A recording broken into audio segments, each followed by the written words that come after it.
Good morning dear students.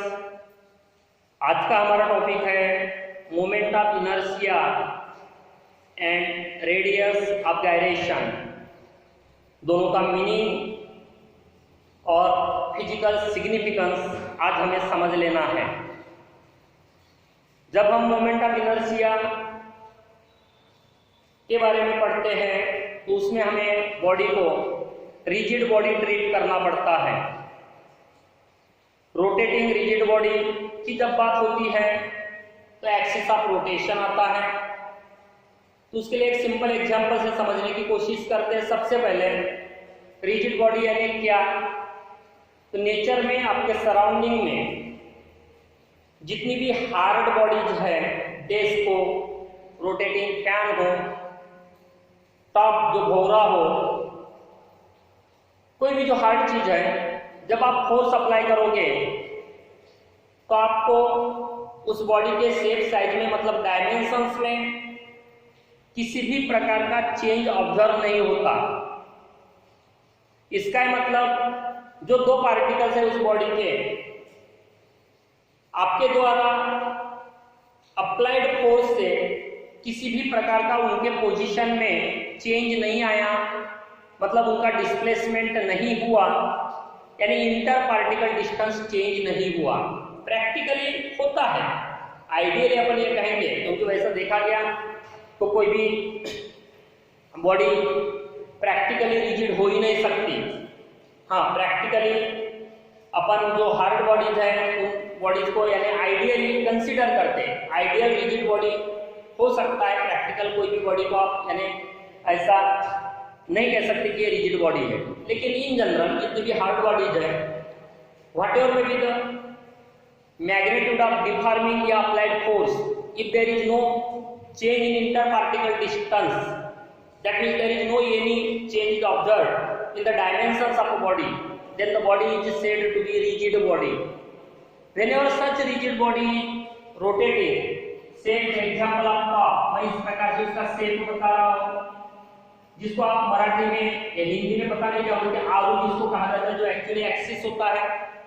इसके about जब top revolve होता है, मैं एक डॉट यहाँ बना रहा हूँ, दूसरा डॉट यहाँ बना रहा हूँ। जब टॉप एक रोटेशन पूरा करेगा तो ये जो बॉटम वाला डॉट है और टॉप वाला जो डॉट है, दोनों अपने अपने रिस्पेक्टिव सर्कल्स इस प्रकार से डिस्क्राइब करेंगे। मैंने यहाँ केवल दो ही सर्कल्स बताए हैं, दो डॉट्स के लिए, मतलब दो पार्टिकल्स के लिए। आप ऑब्जर्व करेंगे एक का सर्कुलर पाथ का रेडियस ज्यादा है और जो बॉटम वाला नीचे वाला जो पार्टिकल है उसके सर्कुलर पाथ का रेडियस कम है। मतलब ये स्मॉल सर्कल डिस्क्राइब कर रहा है, ये लार्ज सर्कल डिस्क्राइब कर रहा है। लेकिन जब ये टॉप एक कंप्लीट रोटेशन करेगा तो अगेन दोनों जो डॉट्स बताए गए हैं एक साथ दोनों अपना अपना सर्कल कंप्लीट करते हैं। इसका मीनिंग क्या हो गया, दोनों का जो टाइम पीरियड है रोटेशन का वो कैसा है, सेम है।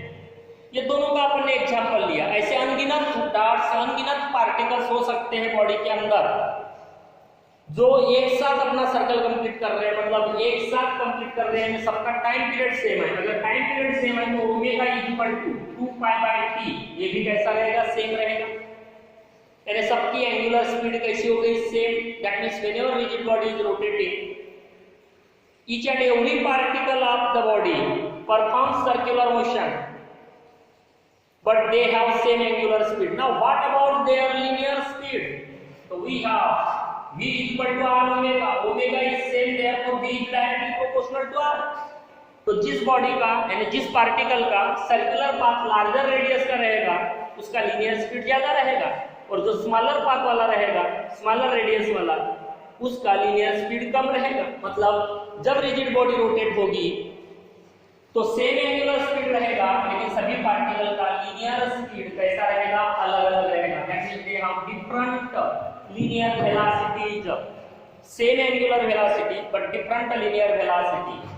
अब ऐसे पूरे पार्टिकल्स हैं, बहुत सारे पार्टिकल्स अगर लिए गए तो आप ऑब्जर्व करेंगे कि सबका जो सर्कुलर पाथ है उसका जो सेंटर है एक वर्टिकल लाइन पे अपीयर होता है। यानी ये जो लाइन है वो सबके जितने भी पार्टिकल्स हैं सबके सेंटर से पास होता है, और ऐसा जो लाइन है which passes through centers of all circular paths of all particles is called as axis of rotation. उसे क्या कहा जाता है? Axis of rotation. ये बहुत इंपॉर्टेंट है। एक्सिस ऑफ रोटेशन यानी क्या? तो vertical line passing through the centres of circular paths of all particles in a body. जब रिजिड बॉडी की बात होती है तो कभी-कभी ये कहा जाता है rigid body consisting of n number of particles of masses m1 m2 up to mn, या इसको अपन सिस्टम भी बोल सकते हैं, सर्टेन नंबर ऑफ पार्टिकल्स का सिस्टम। जैसे डंबल है, एक मास है, ये दूसरा मास है और ये रॉड से कनेक्टेड है, समझिए इनविजिबल मास है इसका, तो इसको कहा जाएगा सिस्टम कंसिस्टिंग ऑफ 2 पार्टिकल्स। 3 भी हो सकते हैं, 4 भी हो सकते हैं, 15 भी हो सकते हैं, या फिर अपन ये भी कह सकते हैं कि rigid body consisting of n number of particles m1 m2 mn। और कभी-कभी ये भी कहा जाता है कि रिजिड बॉडी के अंदर जो मास डिस्ट्रीब्यूशन है वो होमोजीनियस है। ऐसे केस में हर एक पार्टिकल के मास को dm से बताया जाता है। यहाँ extremely large number of particles होते हैं जो अनगिनत है, आप गिन नहीं सकते। यहाँ डिस्क्रीटनेस थोड़ा अपीयर होता है कि नहीं ठीक है, काउंटेबल है, आप मेजर कर सकते हैं। तो ये दोनों अपने को लेना है। कहीं अपन ये भी ले सकते हैं कि होमोजीनियस मास डिस्ट्रीब्यूशन है, तो कहीं हम ये कह सकते हैं कि हाँ बॉडी के अंदर n नंबर ऑफ पार्टिकल्स है। अब हम पहुंचते हैं मोमेंट ऑफ इनर्शिया के डेफिनेशन पे।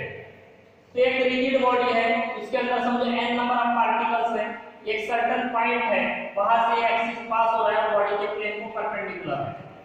ये बॉडी है और समझो ये एक्सिस है और ये इस प्रकार से बॉडी रोटेट हो रही है। अभी मैंने कहा कि जब भी बॉडी रोटेट होती है, बॉडी के अंदर के different particles circular motion perform करते हैं। अब हर एक जो पार्टिकल है, मैं m1 से पहले पार्टिकल को बता रहा हूं, एक्सिस ऑफ रोटेशन से उसका जो परपेंडिकुलर डिस्टेंस है समझो r1, जिसको हम उसके सर्कुलर पाथ का रेडियस भी बोल सकते हैं। दूसरा पार्टिकल है m2, उसका डिस्टेंस है समझो r2।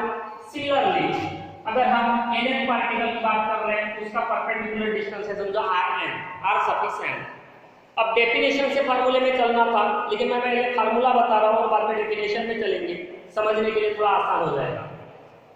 अब डेफिनेशन से फिर मोमेंट ऑफ इनर्शिया के हमें एक फार्मूला मिलेगा। Moment of inertia is denoted by I।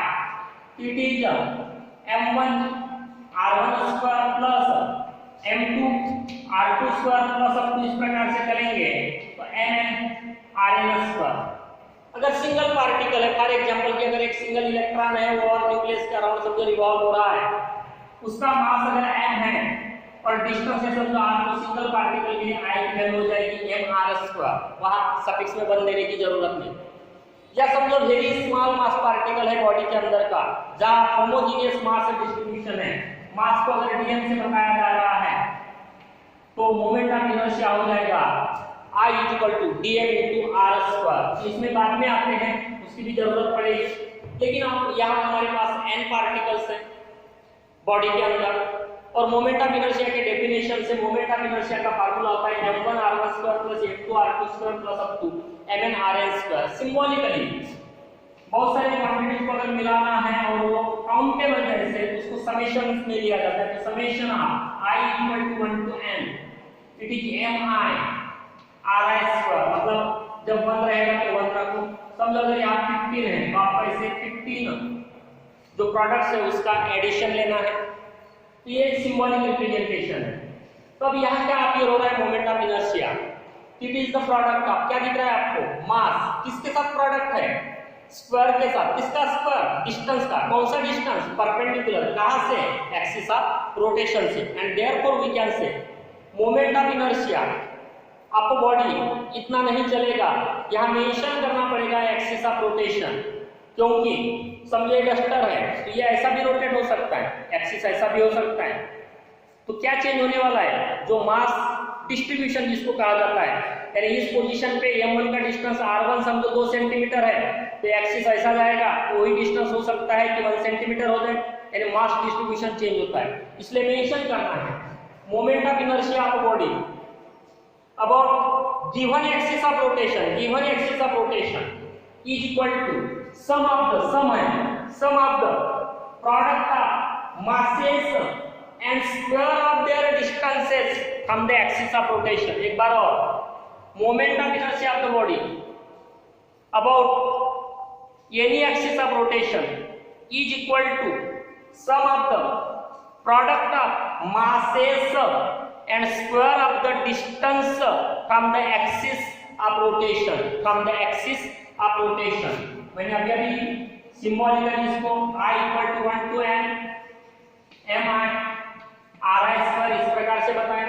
अगर होमोजेनियस मास डिस्ट्रीब्यूशन है तो समेशन की जगह इंटीग्रेशन आ जाता है dm into r स्क्वायर। और कोई भी सिंगल पार्टिकल की अगर बात करें इलेक्ट्रॉन जैसे, it is the mass into the perpendicular square of the perpendicular distance from axis of rotation। तो यह है मोमेंट ऑफ इनर्शिया। अब फार्मूले में चलते हैं और यूनिट में आ जाते हैं। तो पहले क्या है, मास, इट इज केजी, डिस्टेंस तो क्या हो जाएगा, मीटर का स्क्वायर, क्या हो जाएगा, मीटर का स्क्वायर। ये जो मोमेंट ऑफ इनर्शिया, इस पर आप डायमेंशन भी निकाल सकते हो। अब ये जो मोमेंट ऑफ इनर्शिया है वो सेम बॉडी के लिए, बॉडी एक ही है लेकिन एक्सिस की पोजीशन अगर अलग अलग है, जैसे थिन यूनिफॉर्म रॉड के लिए, थिन यूनिफॉर्म रॉड है और एक्सिस समझो उसके सेंटर से पास हो रहा है, तो जो फार्मूला, डेरिवेशन नहीं है लेकिन फार्मूला तो याद रखना है, डेरिवेशन एक ही है सिलेबस में, it is ns square by 12, ns square by 12 जब उसके सेंटर से पास हो रहा है एक्सिस। यही एक्सिस अगर एक एंड से पास हो रहा है, मतलब समझो ये रॉड है और ऐसा रोटेट हो रहा है, सेंटर से एक्सिस पास हो रहा है, परपेंडिकुलर एक्सिस है, ml स्क्वायर बाय 12। अगर एक एंड से पास हो रहा है ऐसा रोटेट हो रहा है वो उस एक्सिस के about, it is ml square by 3। Again different axis के लिए वैल्यूज अलग अलग आती है। इसका मतलब जो मोमेंट ऑफ इनर्शिया है, मोमेंट ऑफ इनर्शिया है वो किस पे डिपेंड करता है, एक्सिस ऑफ रोटेशन के पोजीशन पे। ऐसा क्यों, क्योंकि एक्सिस ऑफ रोटेशन चेंज होने से जो मास डिस्ट्रीब्यूशन है, मास डिस्ट्रीब्यूशन का मतलब m1 का डिस्टेंस एक एक्सिस के लिए अगर r1 इक्वल टू 2 सेंटीमीटर है तो उसी मास का दूसरे एक्सिस के लिए r1 इक्वल टू हो सकता है वो 5 सेंटीमीटर हो। यानी मास डिस्ट्रीब्यूशन एक्सिस के पोजीशन के अनुसार चेंज होता है। शेप साइज के अनुसार भी मोमेंट ऑफ इनर्शिया चेंज होगा, मास के अनुसार भी। फॉर एग्जांपल अगर एक स्फीयर है वुडन जिसका रेडियस है r, सेम रेडियस का समझकर चलो कि आयरन स्फीयर है, r दोनों का सेम है लेकिन दोनों का मास अलग होता है, तो दोनों के मोमेंट ऑफ इनर्शिया की वैल्यू अलग अलग आएगी। इसका मतलब ये हो गया कि वो मास के ऊपर डिपेंड करता है। समझो सेम मास है, एक को स्फीयर बनाया गया और एक को दूसरा शेप दिया गया तो मोमेंट ऑफ इनर्शिया अलग अलग आएगा। यानी ये किस पे डिपेंड करता है, मास के ऊपर, शेप साइज के ऊपर डिपेंड करता है और एक्सिस ऑफ रोटेशन के पोजीशन के ऊपर। अब ये जो डिफरेंट मोमेंट ऑफ इनर्शियाज है डिफरेंट बॉडीज के लिए, उसमें से केवल एक डेरिवेशन अपने को दिया गया है, दूसरा बाकी जो फार्मूले हैं वो तुम्हें डायरेक्ट याद करने हैं टेक्स्ट बुक में, उसका यानी पूरा टेबल में फार्मूले दिए गए हैं। बाकी एक डेरिवेशन है वो डेरिवेशन अपन बाद में देखने वाले हैं। अब एक टर्म और मैं यहाँ डिस्कस करने जा रहा हूँ, नेक्स्ट वीडियो में डिस्कस कर लेते हैं क्योंकि इसका फिजिकल सिग्निफिकेंस भी अपने को देखना है, उसी वीडियो में देखेंगे। तो रहेगा रेडियस ऑफ गायरेशन और physical significance of moment of inertia, उसका भी फिजिकल सिग्निफिकेंस अपने को डिस्कस करना है। तो see you in the next video, तब तक के लिए बाय।